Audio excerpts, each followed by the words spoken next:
Sean todos bienvenidos a nuestro segundo seminario de diseño, el cual se titula Valorización de crudo extrapesado en Villavicencio, Colombia. Este proyecto fue realizado por Briceño Jesús, Camacaro Stephanie, Vivasta Daniela y mi persona, Shakira Paul, de la mano del ingeniero Rubén Leal. Y bueno, agradecemos a todos los profesores que pudieron conectarse con nosotros el día de hoy y a la audiencia que nos está acompañando. A continuación presentaremos la agenda. Hoy hablaremos acerca del planteamiento del problema, las bases de diseño, la descripción del proceso, el diseño de equipos principales, los diagramas de instrumentación y tuberías, las estrategias de control que se emplearon y el estudio económico. Planteamiento del problema. En Colombia se estima un potencial petrolífero de al menos 35.000 millones de barriles. Y en cuanto a las reservas colombianas de crudo pesado y extrapesado, estos alcanzan un 60%. Sin embargo, este tipo de crudo posee una alta viscosidad al llegar a la superficie, lo cual dificulta su transporte. Es por ello que existen muchas opciones para transportar el crudo. Una de ellas es la inyección de diluentes orgánicos o fraccionamientos de crudo, tales como la nafta o el queroseno. Ecopetrol es una empresa colombiana la cual se encargó de realizar unas investigaciones sobre la mejor manera de transportar el crudo, siendo la nafta el mejor diluente. Es por ello que nuestra principal motivación en este proyecto es diseñar una planta de valorización de crudo extrapesado, con una inyección directa al cabezal del pozo de nafta. Para la disposición final del crudo se evaluaron dos opciones, las cuales las veremos más adelante. Bases de diseño. La ubicación. Nuestra planta se encuentra ubicada específicamente en Pachaquiaro, a una distancia aproximada de 51 kilómetros de la ciudad de Villavicencio, la cual pertenece al distrito Meta. Este distrito se caracteriza por la extracción de petróleo y gas de manera continua. De hecho, se posiciona como uno de los principales productores del país. Esto nos permite tener beneficios en cuanto a la facilidad de conseguir los servicios que se requieren en nuestra producción. En cuanto a las condiciones atmosféricas, tenemos que en Villavicencio las temperaturas máximas rondan alrededor de 88 grados Fahrenheit, con una presión atmosférica de 14 psi y una humedad relativa de 6%. La capacidad. El pozo productor se van a extraer 450 barriles por día, los cuales están distribuidos de la siguiente manera. 300 barriles por día serán de crudo extrapesado, mientras que el resto serán de agua de formación. Para lograr diluir este crudo, se emplearán 80 barriles por día de nafta. Esto nos da una capacidad de operación de 530 barriles por día, mientras que la capacidad de diseño será 10% mayor a la capacidad de operación, dando como resultado una cantidad de 583 barriles por día. El límite de batería. En este límite tenemos el recibimiento de la nafta, la entrada de crudo diluido, el agua de formación y gas de proceso, la disposición del crudo tratado hacia su destino final y la salida de agua de formación hacia su tratamiento final. Características de la materia. Nuestra materia prima es una mezcla de crudo y agua sin presencia de gas. Este crudo tiene las siguientes características: una gravedad API de 9, una viscosidad de 355 centipoise, un porcentaje de azufre de 3.4, una salinidad de 130 ppb y además fue caracterizado con base al crudo San Fernando, como lo podemos ver en la curva de destilación. Sin embargo, esta se realizó con un estudio ASTM. Características de los insumos. Uno de los insumos principales en el tratamiento del crudo es la nafta. De esta se emplearán aproximadamente 80 barriles por día, la cual posee una viscosidad de 0.47 centipoise y una gravedad API de 47. Sin embargo, durante el proceso emplearemos algunos aditivos, tales como antiespumantes, anticrustantes y anticorrosivos, además de biocidas en cuanto al tratamiento de agua de formación. Especificaciones de los productos. En esta parte tendremos dos opciones, es decir, presentaremos dos especificaciones de producto, ya que al inicio les comentaba que se evaluaron dos opciones. Por lo tanto, veremos de qué se trata la primera. Esta primera opción consiste en el transporte de crudo por medio de tractomulas hacia una terminal. Posteriormente, del terminal será trasladado hacia la refinería más cercana mediante oleoductos. Pero para esto se requieren unas condiciones mínimas que debe cumplir el crudo para ser transportado. Y estas son las que nos ofrece la normativa colombiana y Ecopetrol, que lo podemos ver en el siguiente cuadro.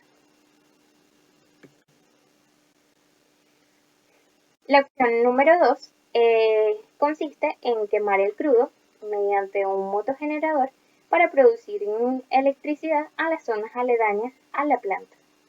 Pero para ello también se requieren unas condiciones mínimas que debe cumplir el crudo para poder usarse en el motogenerador.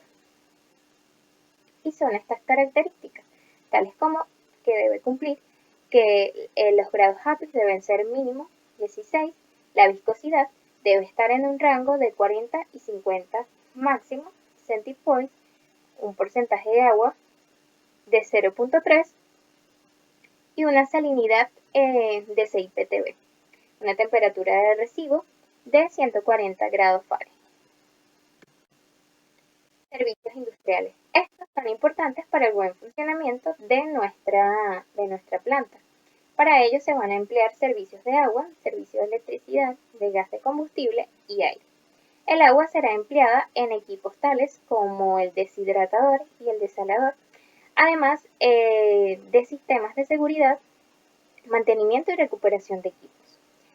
La misma será suministrada por la empresa de acueductos y alcantarillado de Villavicencio.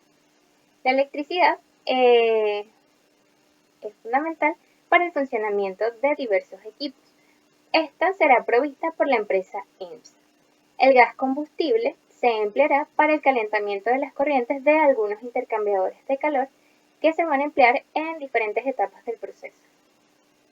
El aire va a ser fundamental para el buen funcionamiento de los equipos neumáticos y equipos de instrumentación a lo largo de la planta. El factor de servicio. El pozo productor va a operar continuamente durante todo el año. Este es un proceso que debería hacerse lo más continuo posible. Sin embargo, es necesario hacer mantenimientos internos e externos para evitar fallas o en caso de que el pozo se arene.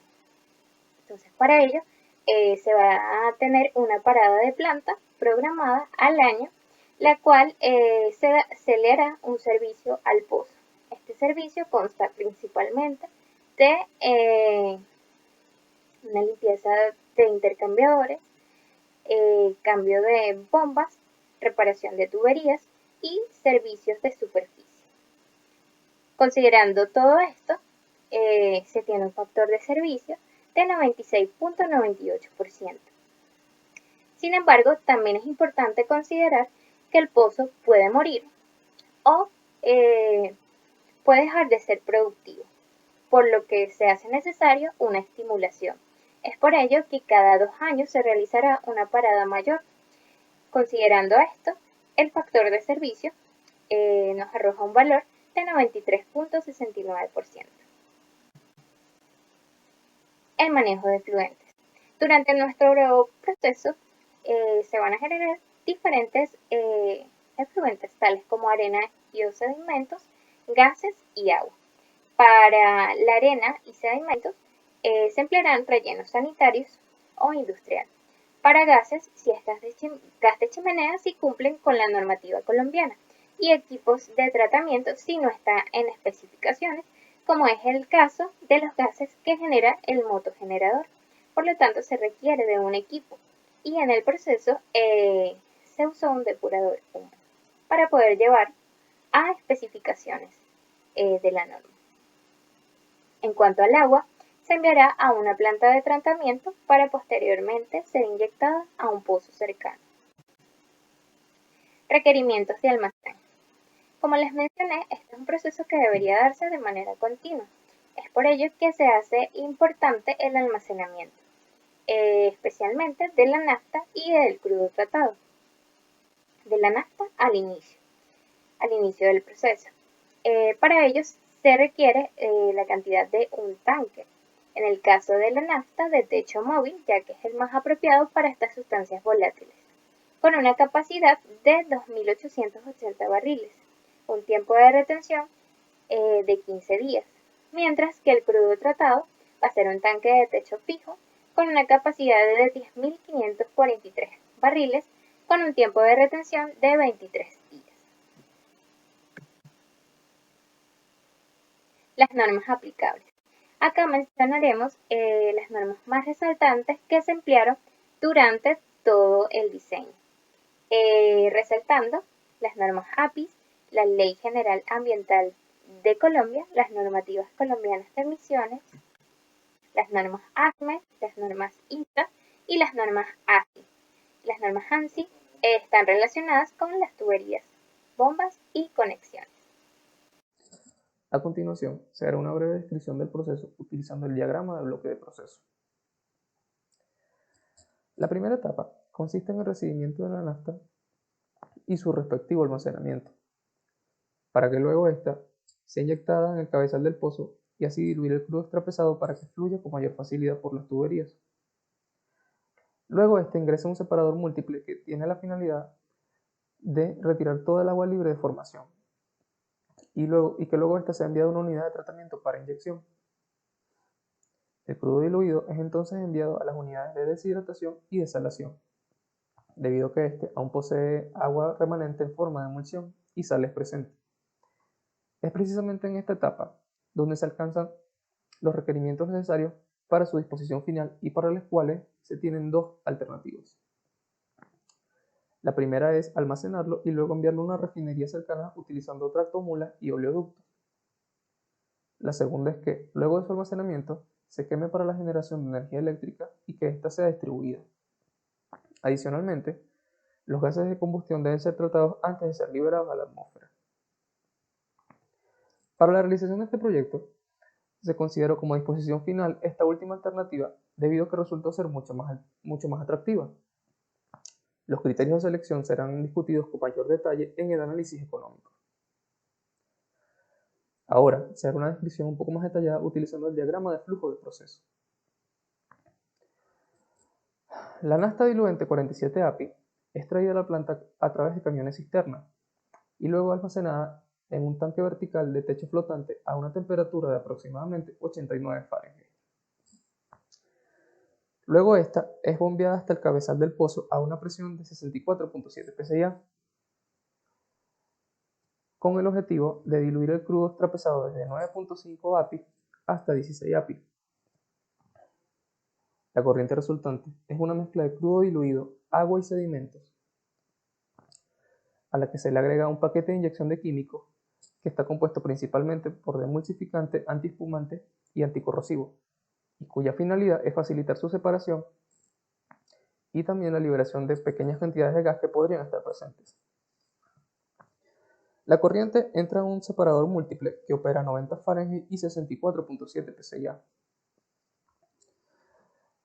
Su finalidad principal es retirar toda el agua libre de formación y los sedimentos sólidos.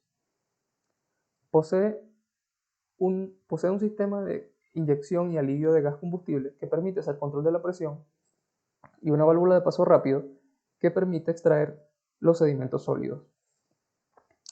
El agua de formación es enviada al tanque desnatador y el crudo diluido que sale por el tope posee ahora 7% de agua emulsionada y sales presentes. Es bombeada hasta aproximadamente 100 psi. Luego esta se mezcla con crudo recuperado proveniente del tanque desnatador. La corriente se precalienta hasta 175 Fahrenheit antes de ser enviada al deshidratador, no sin antes ser mezclada con agua proveniente del desalador electrostático, lo que permite reducir la cantidad de agua fresca que se inyecta al proceso. El deshidratador opera a 220 Fahrenheit y se calienta por la acción de un intercambiador de calor de tubos de fuego, que utiliza para ello gas combustible. Los gases de combustible son enviados a la chimenea. El agua aceitosa que sale del mismo se utiliza para precalentar el agua de lavado hasta 127 Fahrenheit. Esta corriente se mezcla con el crudo deshidratado que tiene ahora un corte de agua de 2%, para luego ser alimentado al desalador electrostático, que al igual que el deshidratador posee un intercambiador de calor de tubos de fuego y se calienta por la acción de la combustión de gases. El crudo tratado alcanza un porcentaje de agua de apenas 0.5% y posee una cantidad de sales de aproximadamente 10 ppb. Esta corriente es utilizada para precalentar el crudo diluido en el intercambiador de calor de tubo y carcasas E101. La corriente se enfría hasta aproximadamente 140 Fahrenheit y es enviada entonces al tanque de almacenamiento de crudo atmosférico, el cual es de techo fijo. El crudo tratado se bombea hasta una centrífuga, cuya acción permite alcanzar un porcentaje de agua de 0.3%, que es un requerimiento del motogenerador. El crudo ingresa al motogenerador a una temperatura de aproximadamente 140 Fahrenheit, temperatura que ayuda a alcanzar una viscosidad que es aceptable para la máquina. La electricidad producto de la quema del mismo es enviada a un elevador de voltaje para luego ser enviada hacia el suministro eléctrico. Los gases de combustión son enviados a un depurador húmedo en virtud de que se deben cumplir las normas colombianas de ambiente. Es tratada con agua de lavado y luego entonces enviado a la chimenea para ser liberada a la atmósfera. El agua agria que se extrae desde el fondo del depurador es enviada a una planta de tratamiento especializada. El agua aceitosa, que proviene del intercambiador de calor E102, es enfriada por la acción de un aeroenfriador hasta aproximadamente 140 Fahrenheit y se mezcla entonces con agua de formación proveniente del separador múltiple y con el agua extraída desde la centrífuga. La corriente resultante se alimenta al tanque desnatador, donde se recuperan pequeñas cantidades de crudo que son recirculadas al proceso. Al agua libre de crudo se le agrega un paquete de inyección de químicos compuesto principalmente por biocida y anticorrosivo. Luego esta es bombeada hasta aproximadamente 164 psi, lo que permite transportarla hacia una planta de tratamiento de agua para inyección. Criterios y resultados de diseño. Se requiere diseñar un tambor separador con temperatura de operación igual a 90 Fahrenheit, presión de operación igual a 64,7 psi y caudal igual a 583 barriles por día de una mezcla crudo, agua y gas. De acuerdo a la metodología y criterios de diseño aportados por las normas PDVSA sobre tambores separadores decantadores, se tiene que para un porcentaje volumétrico de agua en crudo mayor a 20%, junto con una baja relación vapor-líquido en la corriente de proceso, se considera una situación de separación líquido-líquido-vapor, para lo cual se recomienda el diseño de un separador horizontal sin malla, con una presión de diseño obtenida de considerar un aumento máximo permisible de presión de 25 psia y un margen de seguridad de 25 psia adicionales, lo que da como resultado una presión de diseño igual a 114,7 psia con una temperatura de diseño de 250 Fahrenheit. El espacio dispuesto para la retención de gas es de un 40% del diámetro y la altura requerida entre el fondo y el nivel alto de líquido o nivel máximo de interfaz gas líquido debe ser mayor a 0,7 pie. Además, de acuerdo a las especificaciones del manual PDVSA, para una presión de diseño menor a 250 psi, estos equipos deben poseer una relación adimensional de longitud efectiva de separación entre diámetro interno del separador dentro de un rango mayor a 1,5 y menor a 3. Para ello se aplica la ecuación de la ley de Stokes, con la cual se determina la velocidad de flotación del crudo en agua y velocidad de decantación de agua en crudo, suponiendo un tamaño de gota igual a 0,005 pulgadas. Luego se calcula el tiempo de retención como el cociente de la altura de la fase continua entre la velocidad terminal de decantación o flotación de la fase discontinua, para luego calcular la longitud requerida para el recipiente como el producto del tiempo de retención por el caudal entre el área de sección transversal ocupada por la fase líquida.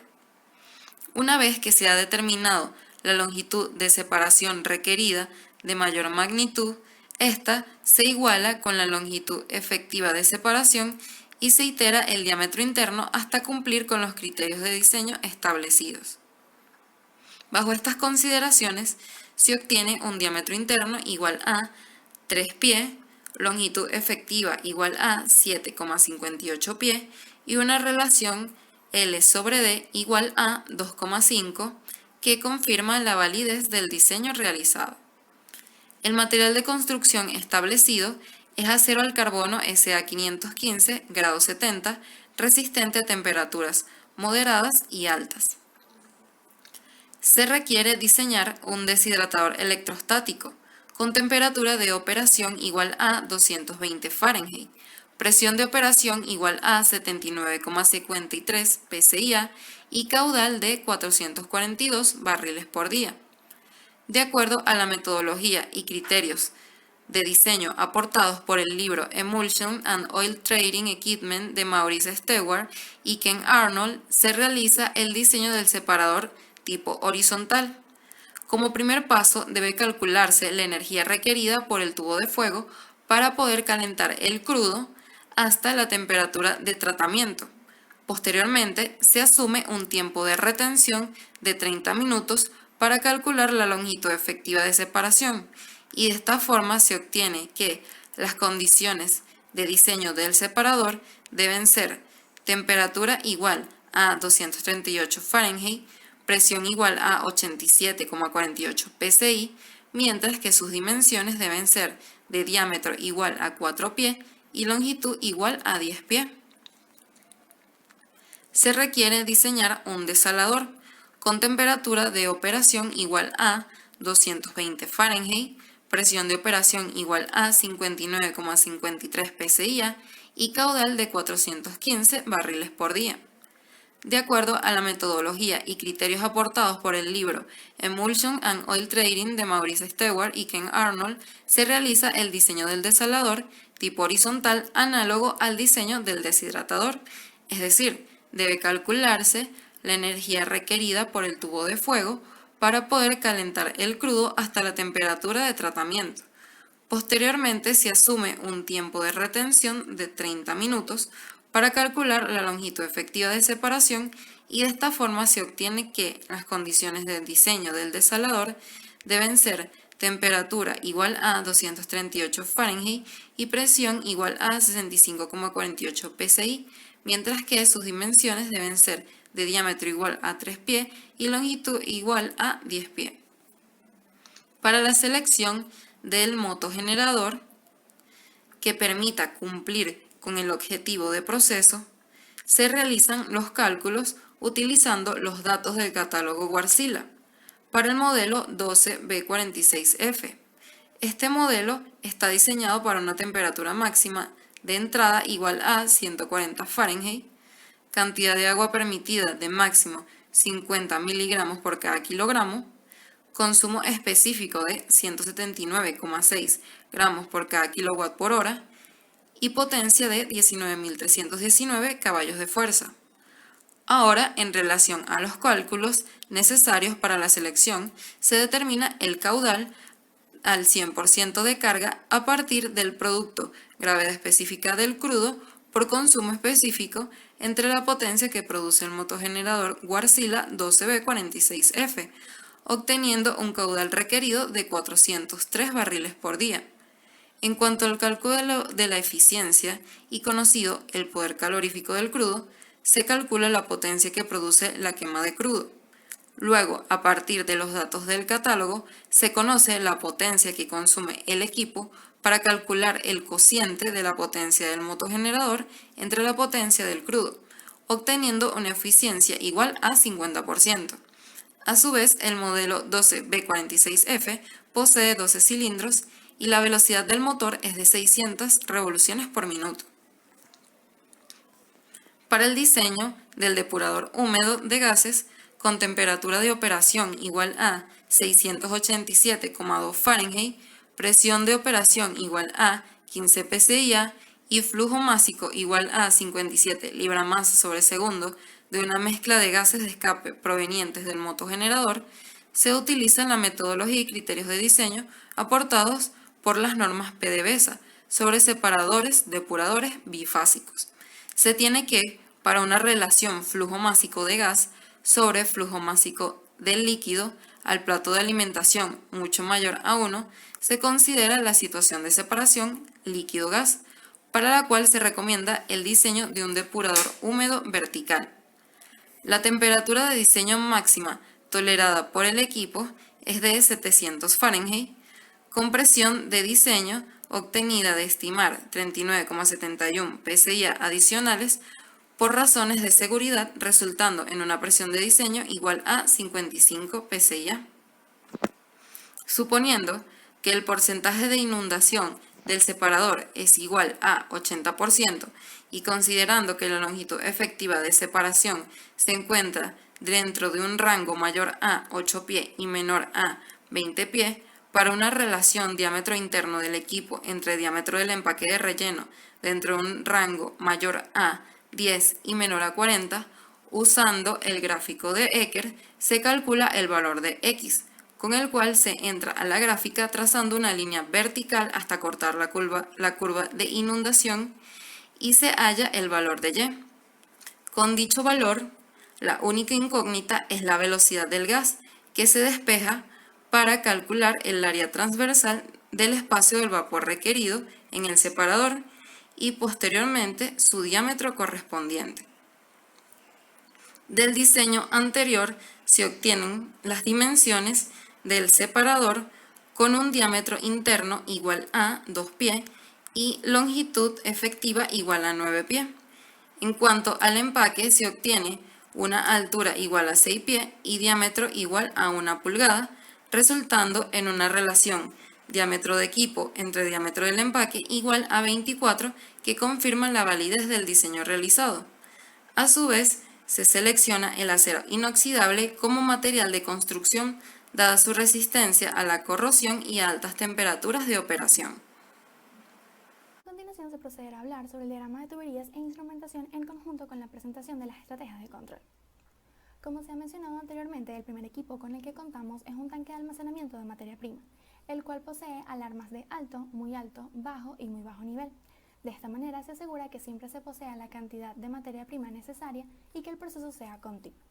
Adicionalmente, el tanque posee una válvula de alivio de presión debido a la naturaleza de nuestra materia prima. Posteriormente tenemos los primeros equipos hidráulicos de nuestra planta.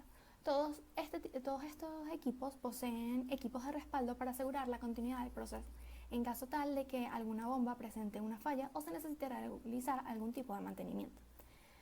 Todas nuestras bombas cuentan con indicadores de presión a la entrada y a la salida y válvulas de retención o válvulas check para asegurar que el fluido vaya en un solo sentido. De igual manera, la planta cuenta con diversos lazos de control del tipo feedback para asegurar el flujo de la salida de las bombas.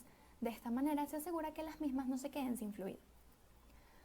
Ahora bien, a la salida del pozo fueron colocadas una válvula manual y un control de flujo para poder detener el proceso en caso de que exista algún inconveniente en el pozo. En el primero de nuestros equipos principales, es decir, el separador múltiple, se implementó inicialmente una estrategia de control del tipo rango dividido para mantener un control de presión dentro del equipo a través de un proceso de inyección y venteo. Es decir, si la presión del equipo disminuye, el controlador enviará una señal hacia el elemento final de control para permitir la entrada del gas combustible y, en caso contrario, se accionará la válvula de salida para regular la presión interna. Adicionalmente, este equipo cuenta con una estrategia de control del tipo override para asegurar los niveles de crudo y de agua. Los transmisores monitorearán constantemente los niveles enviando la información necesaria hacia el selector que posee la condición de seguridad. De allí se tomará la decisión para accionar el elemento final de control dependiendo de cuál sea el caso. Ahora bien, este crudo diluido va a ser enviado a través de un intercambiador de calor.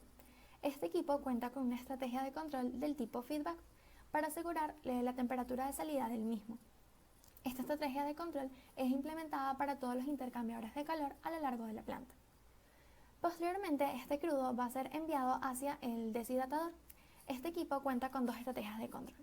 La primera, del tipo feedback para asegurar la temperatura en el tubo de fuego.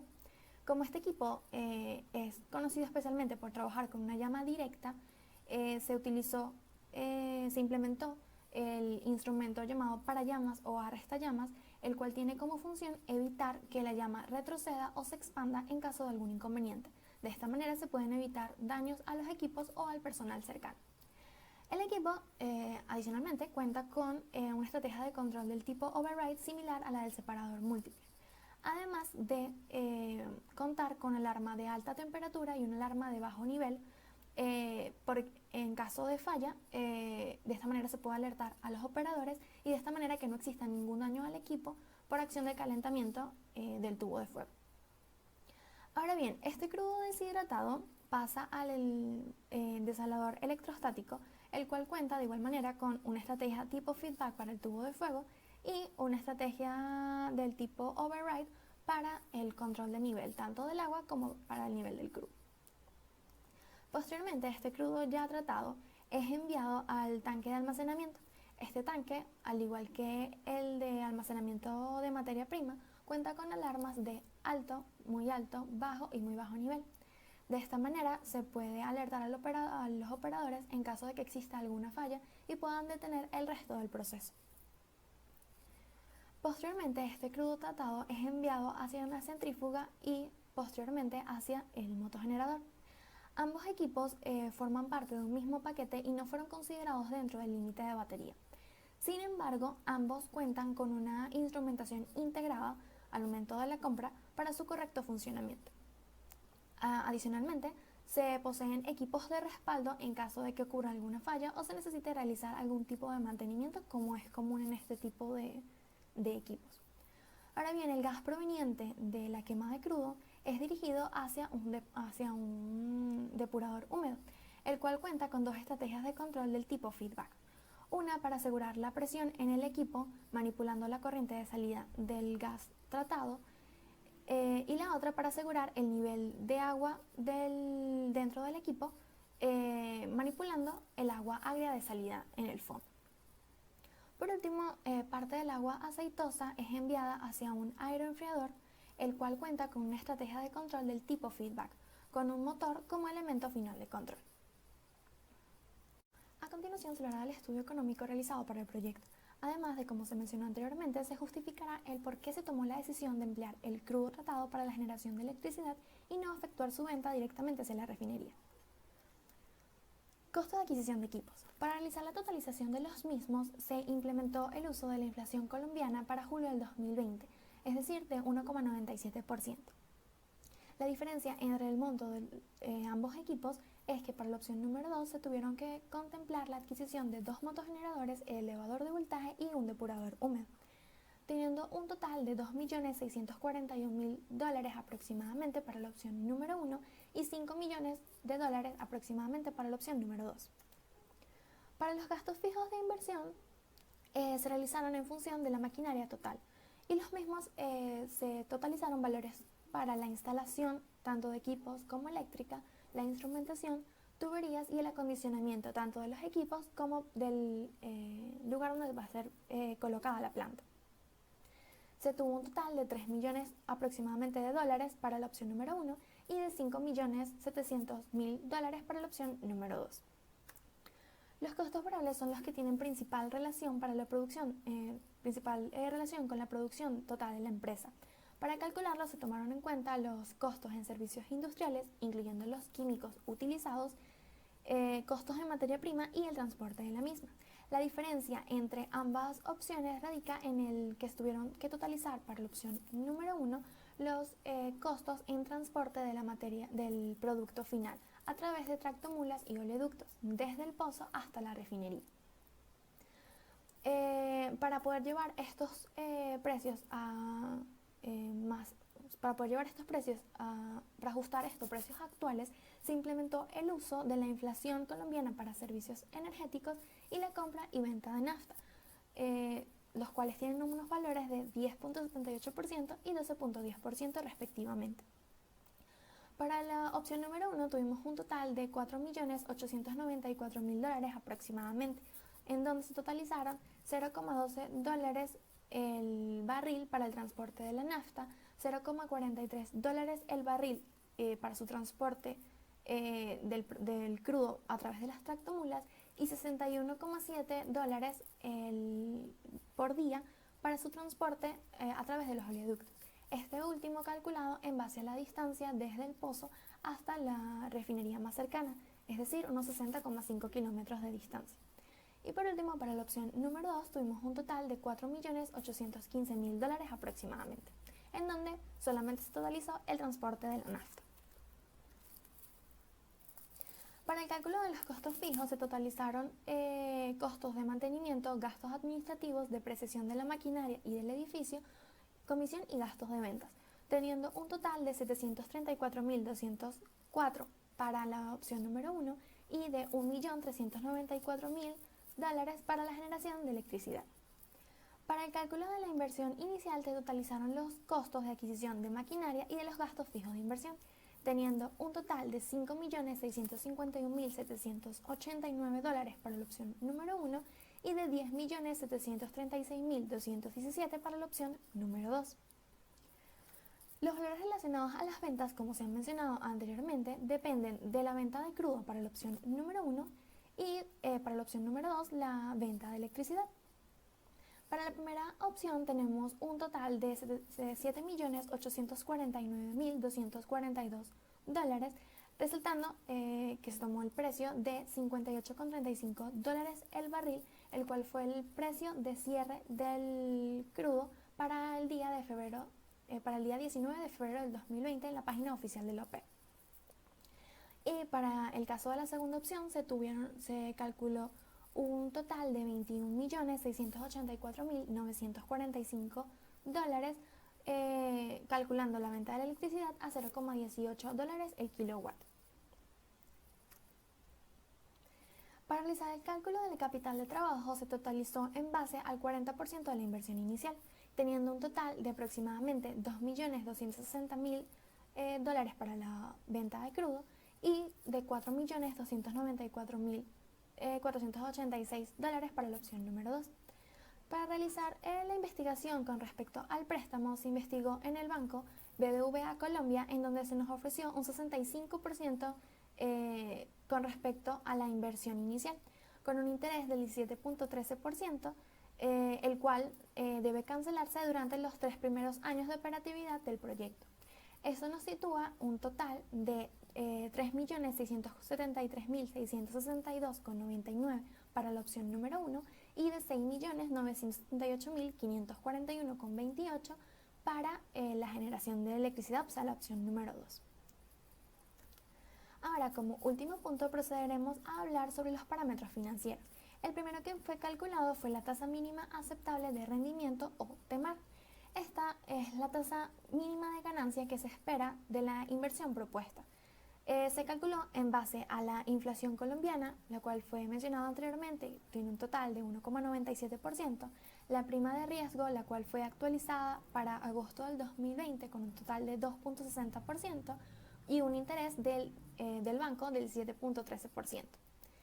El valor presente neto fue el siguiente parámetro a calcular, el cual se realizó después de efectuar ambos flujos de caja.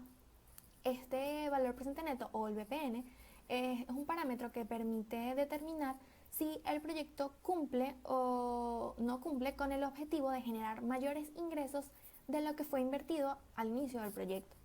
Por teoría, se sabe que si el BPN es mayor a 0, el proyecto debería aceptarse ya que generará ganancias.